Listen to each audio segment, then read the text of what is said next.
Hello everyone, good evening to all the viewers. I'm Pratikshya Paudel, host of this program named Swopnil Creative Talk. Today we have invited Dr. Molly Joseph as our guest for the interview. Dr. Molly Joseph had her doctorate in post-war American poetry. She is a bilingual writer, writes travelogues, poems and short stories for children also. She has published 14 books of poems until now. She travels widely, attending national and international poetic fests, and has won several accolades and awards, which include Ward Smith Award 2018 and India Women Achievers Award instituted by Asian Literature Society, New Delhi. She writes in international journals like Spill Wars, Literary Vibes, and contributes to reputed global anthologies like Musings during a times of pandemic, and too many international online journals and magazines. Dr. Molly Joseph has been conferred Poesis Awards of Honor as one of the international juries for the international literary competitions conducted by poesiesonline.com in Bangalore. Dr. Molly's interests lie primarily in poetry, both Malayalam and English, that deal with contemporary issues like nature and gender exploitation, the pandemic times, need for more of space for women writing, travel literature, and children's writings. Her book, Where Cicadas Sing in Mirth, won the Galaxy Academy Award for Experimental Verse, and her latest book, Water Sings Over the Stones, has won the Best Poetry Book of the Year 2020 award from ALS New Delhi. We are very happy, ma'am, you are here. Warm welcome to the program. Thank you. It's my privilege to be here with you to make this evening memorable. Thank you. Thank you, ma'am. It's our honor too. I hope you are doing well. Fine. I hope you two are fine, Pratikshya. Yeah, me too, ma'am. So let me start by asking you that you did a doctorate in post-war American poetry and you are poet of India. You are pretty well aware about both Indian poetry culture and American poetry culture. How vast is the gap between literary society of these two nations? Yes, it's a very probing, intelligent question.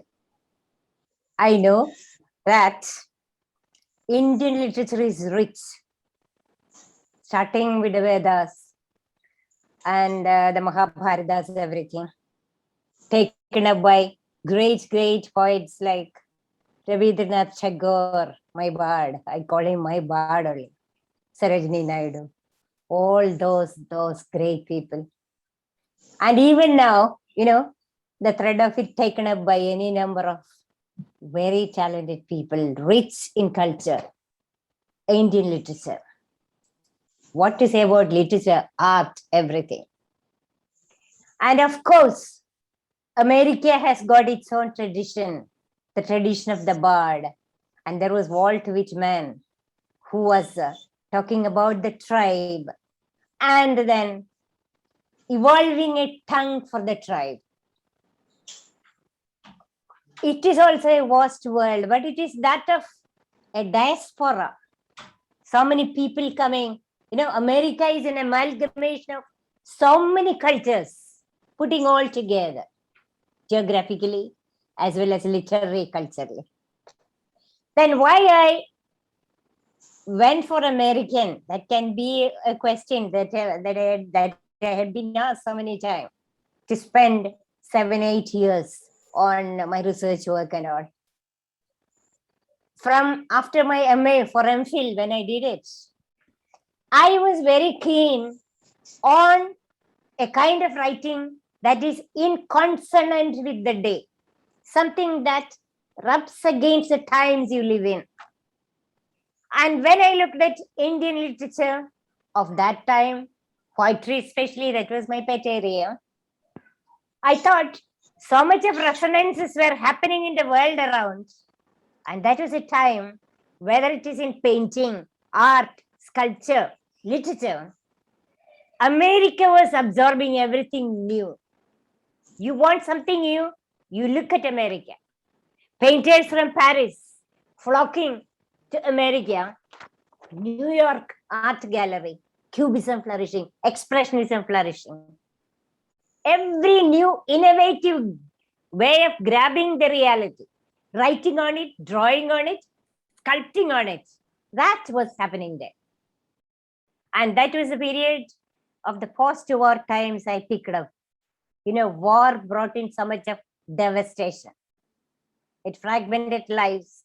It fragmented our view of the world.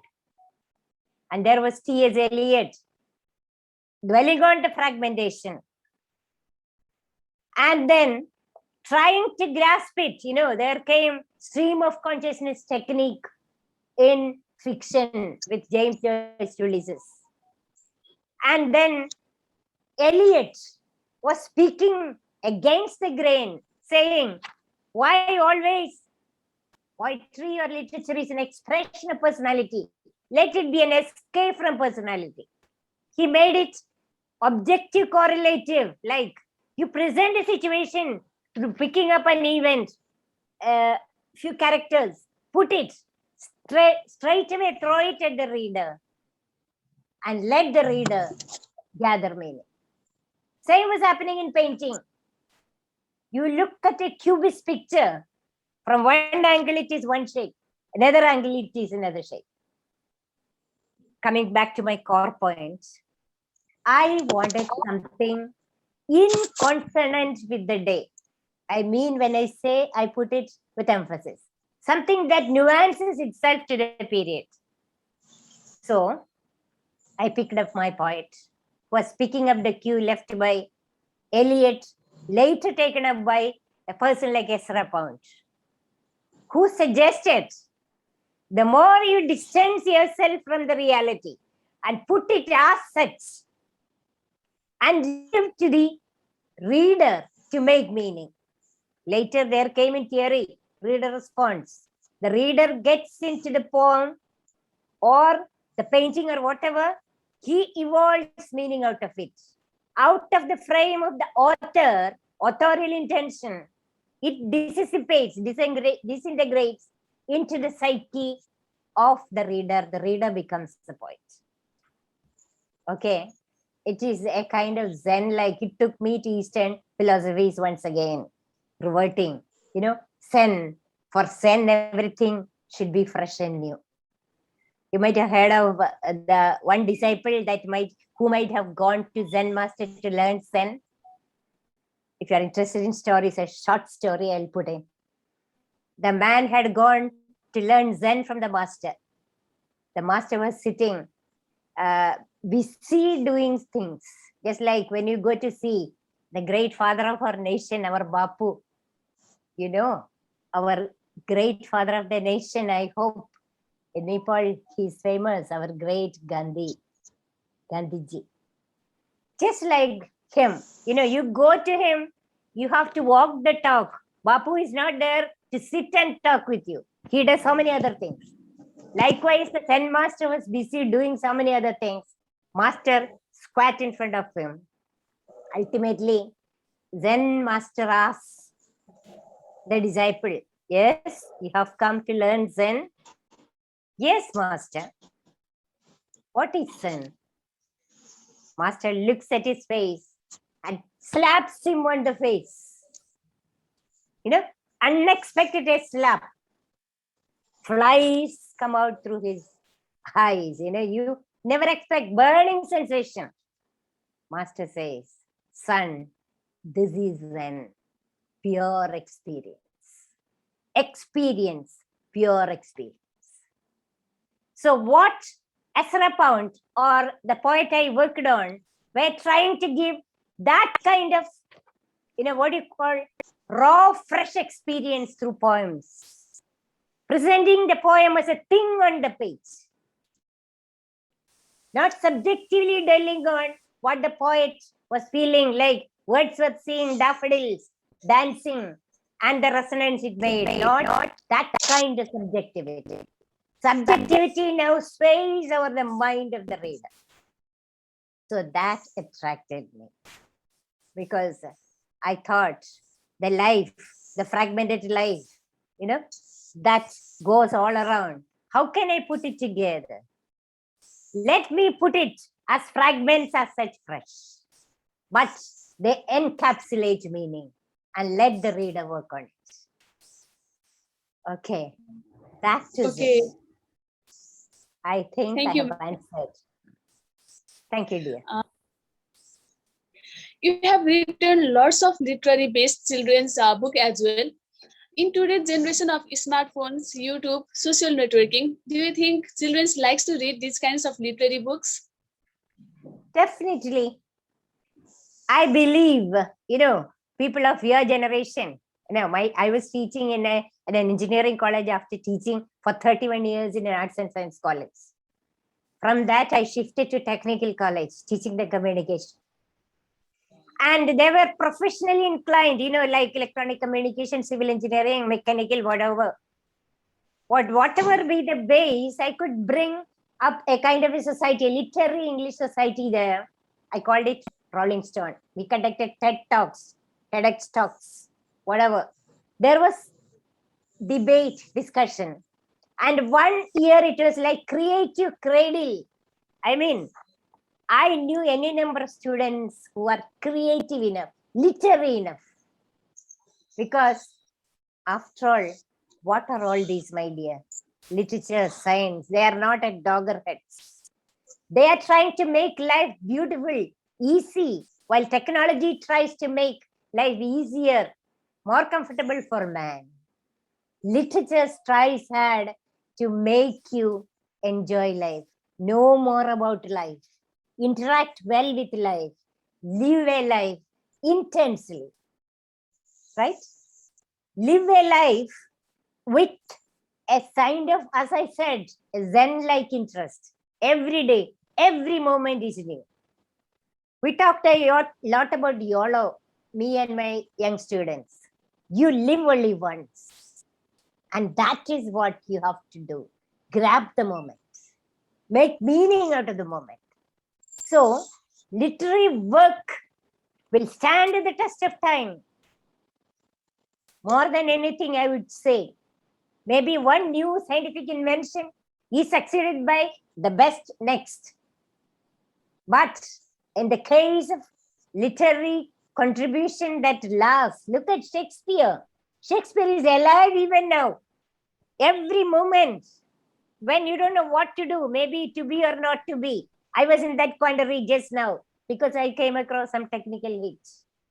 I wanted to speak to you very much with that zest and interest and newness about the moments we are sharing. Suddenly it goes wrong. So even Shakespearean, to be or not to be, can I make it or can I not? Conscious. Literature has got perennial value, I believe, my dear. And whatever be the problems or the fast life, the busy rat race the youngsters are having, still you can rely on literature as something, as a torch bearer to live life beautifully, intensely. Okay, have I answered? Okay, thank you, ma'am. Being a typical Indian woman whose time is mostly used in managing domestic issue, how hard is it to write a book based on travel literature? Do you get time to travel and gain ideas to write for these kinds of travel literature? Yes, dear, because as I told you, one way of the world opening, the window to the world is through my reading, which I started from very early times. Reading was my passion. Only when you read and read, you come to know more about the world. Next thing was travel. By God's grace, I had been able to be in and around some 15 to 17 nations. I could climb the Great Wall of China. I could be in the spiritual world of Bhutan. I could see what I would say, the Black Mountains of Sydney, and then the beautiful Switzerland, Sri Lanka. But I'm sorry to say, I had not been to Nepal, my next bucket list. India's most friendly, neighbor. We are akin in so many ways, India and Nepal. And I definitely want to be there one day. And that I was telling, I had been to Kenya. That was a very great eye opener. Where that university, when they called me in Kenya, Kisi University, I was able to come across bubbly youth like you, the present generation. But there is difference. It was an eye opener. Because when I went to the campus and I was interacting with them, because each poet was supposed to be with students for a day. And then, knowing their pulse, sharing their impulses, I wanted to listen more. They were doing performance poetry. Performance poetry. That's the poetry of the day. What is it actually? When they were reading out poems, it is like fire coming out of them. They were living poetry intensely through their hands, through their faces. It's nothing like reading a text. Poetry was accruing out of their minds. Why? I explored. Because they are the children who have seen oppression, their previous generation. And they were walking through fire, the furnace of suppression, lack of dignity, whatever. And even the pangs of poverty. They took us one day to that tribal areas, these university students, and they were showing us the Migori race to which Barack Obama belongs. They took us. I hope I am not digressing, but I am just pointing on to the importance of traveling and writing travel literature. One day they took us over to the tribal countryside because they said, you poets who write so much about life, look at the grim realities we live through. Only the lucky ones can make it to university. This youth with so much potential. So they came along with us. And we go to the huts, the Migori tribes. They come putting and howling and making cat calls, excited about the guests coming over, taking us each poet taken to each hut. The condition of the huts, just like not barely thatched even, some canvas sheets spread on few bamboo poles. And then there's a small yard where I can find the mother chicken tending her little ones. I get in and I see a young mother. I look at her and I know that she's barely 20. Not even 20. Already she's carrying a child inside. Another one on her hand. Another one standing. 2, 3 children with a girl to fend them, find food for them. I ask her, come on, tell me, where is your man? He says, in her own language, university students are interpreting, ma'am, he has left me. Because they find there is no future here. Sometimes with company, in search of jobs, whatever, they leave for the town. And I am here left to fend my little ones. The eldest boy standing near, and I look at his face. And I look deep into his eyes and ask him, my son, you're going to school? Suddenly the mother intervenes and she says, yes, I'm very particular. He goes to school, ma'am. He shouldn't have the fate of our generation. Then I hold him near and ask him, my son, what do you want to become in your life? I mean, the early standards only he is, but he lips out with a kind of determined looking face, saying, ma'am, this is my only dream. When winter comes, when it'll be blowing harsh, the wind, the storm, our little touch of this kind of experience, the real kind of insight into things. It inspires you into writing so that you can impart powerfully through that, what do you call, first-hand experience. Experience matters so much in writing. You can observe people, observe life, and when you transfer it to others, you can do it powerfully as a writer. Always, I had been to Bhutan and I wrote so many poems on it. I had been to Twin Towers. I had been to the cool, I would love to recollect, those, big blue mountains in Swopnil. and that Lucerne River in Switzerland, where the mountains stand as guards to watch the peaceful blue lakes. Sometimes those memories flash across my inward mind, just like words are saying, full of Coachella, they flash upon my inward eye in a bliss of solitude. That really, I feel as a writer, I have been inspired many a way by travel writing. And when I write, I think the readers also give me the feedback. Ma'am, you gave us that real insight into the psyche of the people who live in the other parts of the world, into the geography of the world. Like how nature is important. In Bhutan, what I noticed was like how people care for nature. In Switzerland, how I noticed even a tree, even a fig of a tree is taken care of. How much man is taking care of nature.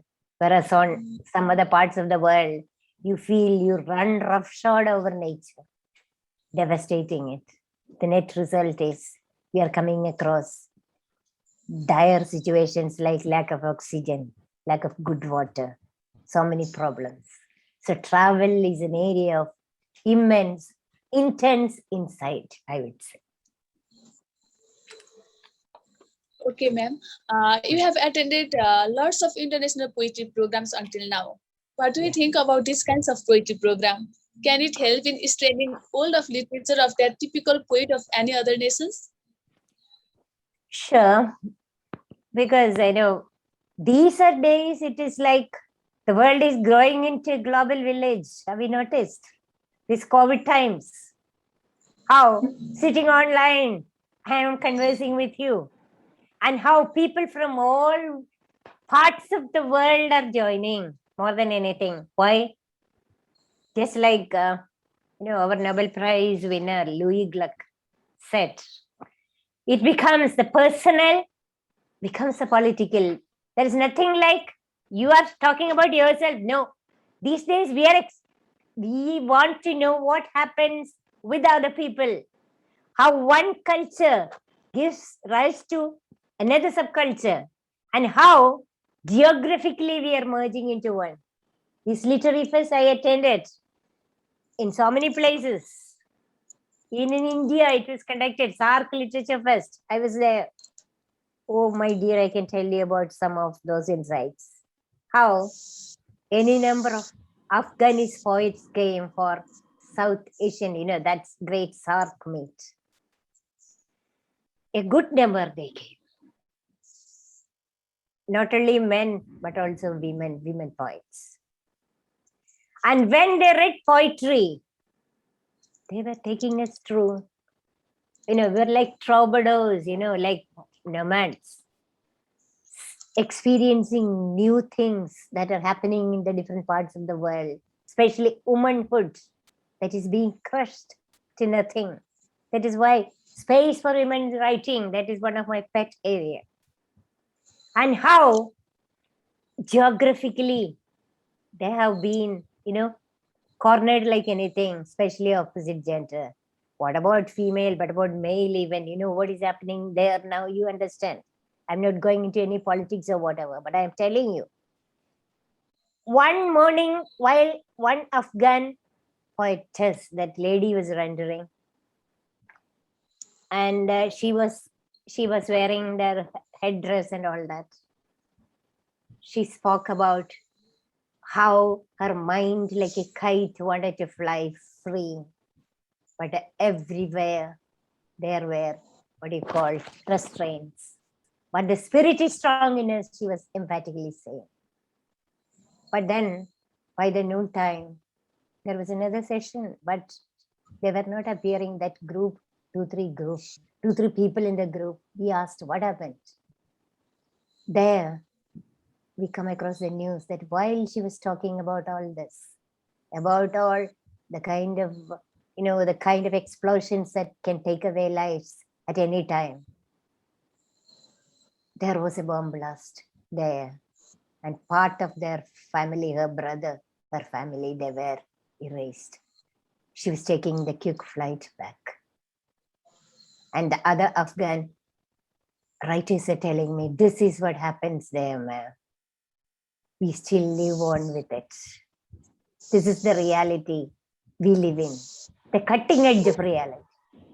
Where on one side in a hall, there is a marriage, very posh thing happening. Another side, you come across so many people getting lost in a bomb blast. And the extension of it, we find at present what's happening. I wrote a poem, and this time again SARC Meet online meet is happening, and they have invited me, and I don't know how many of my Afghan friends will be there attending it. They were trying for an Indian visa to escape from the place, but it was not an easy thing.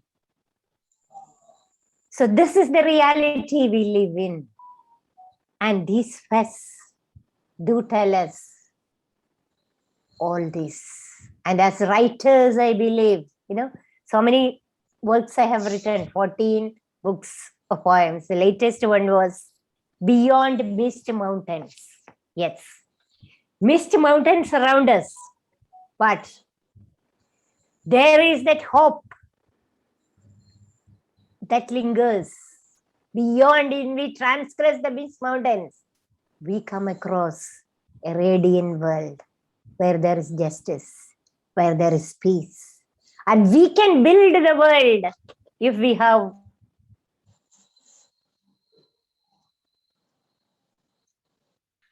I believe these fests help us know each other. And these days, when you look at contemporary poetry, there are two kinds of poets there, One, status quo poets, contemporary poets. I mean, taking to the traditional way of writing, like rhyme, meter, everything, but making more of conversational tone in writing to make it more real. As I said, to come to reality is the urge of the day. Conversational kind of writing. The other is that experimental kind, as I said, like bringing poetry closer to music, closer to dance. Genre divisions are melting, GNRA. Genre divisions melting.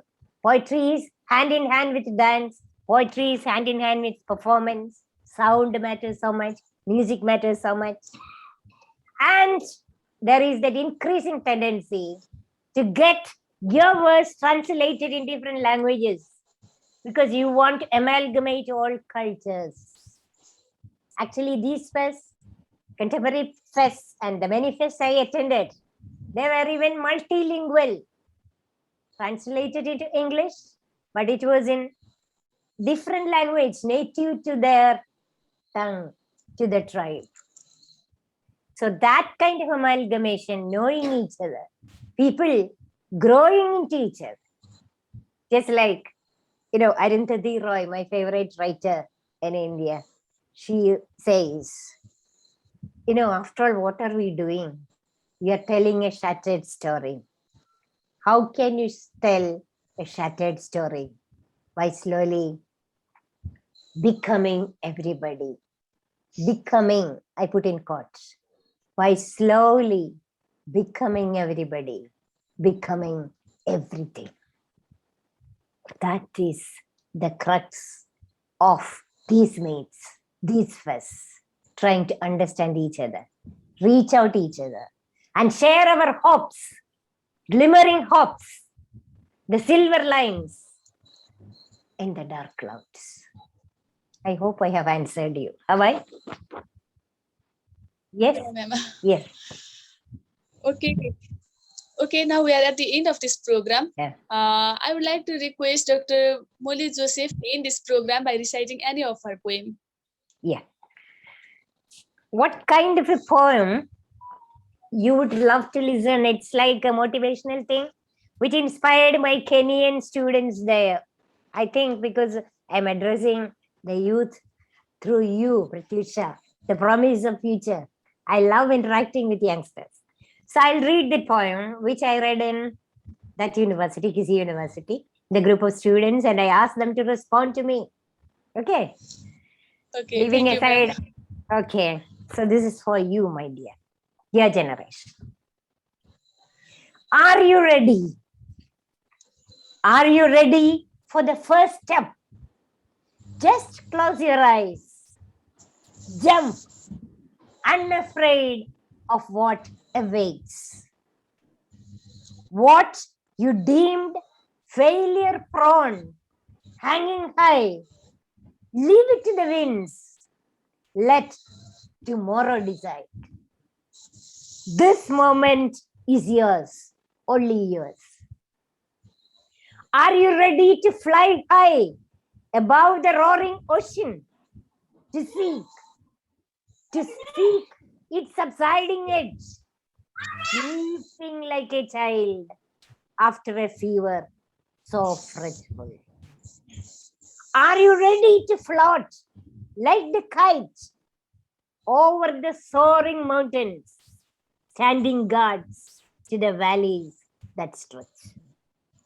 Are you ready to shirk off the languid embers, smothering the flames you keep within? Are you ready to echo the sweet, sad song of the reed that moves and nods, keeping company with its own shadow? And then that was $1 million question I put to them. And they were in unison shouting back. This was the question. Ready? Are you ready? They said in unison, yes, ma'am, we are ready. Braving the dark, we are seeking the bright rays of hope. Ready? Are you ready? The moment is yours, only yours. That was a kind of motivational poem. I hope you liked it, my dear. Okay. Thank you so much, ma'am. At the end of this program, I would like to thank poet and philosopher Rajendra Ojha Noyen for arranging this interview session. And it's our honor, ma'am. Thank you so much for giving your precious time to us for this program. And also, I would like to thank all the viewers who are watching us. Keep loving, keep supporting. Thank you. Bye bye. Thank you so much. Thank you so much, everyone. Thank you.